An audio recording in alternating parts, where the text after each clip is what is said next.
mengenal Sistem Informasi Kesehatan atau Digital Health di Indonesia.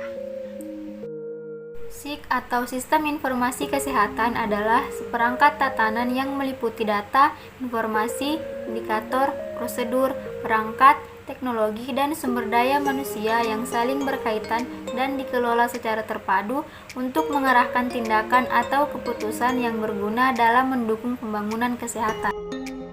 Berbeda dengan yang dianut oleh WHO, SIK di Indonesia telah dikembangkan untuk dapat menunjang ketujuh subsistem kesehatan nasional sebagai berikut. Yang pertama, upaya kesehatan. Yang kedua, penelitian dan pengembangan kesehatan.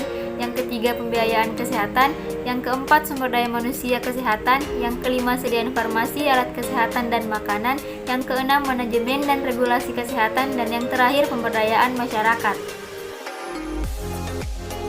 Perkembangan sistem informasi kesehatan di Indonesia diawali dengan sebuah sistem informasi rumah sakit yang berbasis komputer atau Computer Based Hospital Information System, dan yang menginovatori hal ini adalah Rumah Sakit Husada pada akhir dekade 80-an. Beriringan dengan hal itu, rupanya Departemen Kesehatan juga mengembangkan sistem informasi kesehatan berbasis komputer dengan dibantu oleh proyek luar negeri dengan bantuan beberapa tenaga ahli dari Universitas Gadjah Mada. Namun, perjuangan di awal ini mengalami kemerosotan. Hal ini dilihat dari segi perencanaan yang tidak tersusun dengan baik, di mana identifikasi faktor penentu keberhasilan masih sangat tidak lengkap juga tidak menyeluruh. Selanjutnya, sistem informasi kesehatan di Indonesia telah dan akan mengalami 3 pembagian masa sebagai berikut. Yang pertama, era manual sebelum tahun 2005, era transisi tahun 2005 sampai 2011, dan era komputerisasi mulai 2012. Tujuan sistem informasi kesehatan. Yang pertama, Sistem Informasi Kesehatan atau SIK merupakan subsistem dari Sistem Kesehatan Nasional atau SKN yang berperan dalam memberikan informasi untuk pengambilan keputusan di setiap jenjang administrasi kesehatan baik di tingkat pusat, provinsi, kabupaten, kota, atau bahkan pada tingkat pelaksana teknis seperti rumah sakit atau puskesmas. Kedua, dalam bidang kesehatan telah banyak dikembangkan bentuk-bentuk sistem informasi kesehatan atau SIK dengan tujuan dikembangkannya berbagai bentuk SIK tersebut adalah agar dapat mentransformasi data yang tersedia melalui sistem pencatatan rutin maupun non-rutin menjadi sebuah informasi. Selanjutnya, manfaat SIK.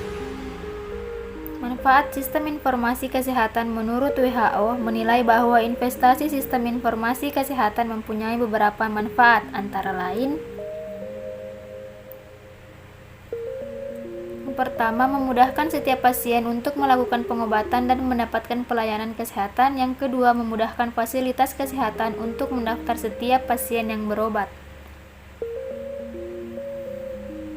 Adapun manfaat adanya sistem informasi kesehatan dalam suatu fasilitas kesehatan diantaranya: memudahkan sistem pasien untuk melakukan pengobatan dan mendapatkan pelayanan kesehatan, memudahkan fasilitas kesehatan untuk mendaftar setiap pasien yang berobat, semua kegiatan di fasilitas kesehatan terkontrol dengan baik, bekerja secara terstruktur. Output SIK. Sistem informasi kesehatan dibagi menjadi 5 domain yang berbeda, yaitu penentu kesehatan yang meliputi faktor risiko, perilaku, keturunan, lingkungan, sosial, ekonomi, dan demografi. Selanjutnya, input sistem kesehatan yang meliputi kebijakan, pembiayaan, sumber daya, dan organisasi. Output sistem kesehatan meliputi informasi, kemampuan pelayanan, dan kualitas. Hasil sistem kesehatan meliputi pemanfaatan pelayanan. Dan status kesehatan meliputi angka kematian, kesakitan atau ketidakmampuan, dan kesejahteraan.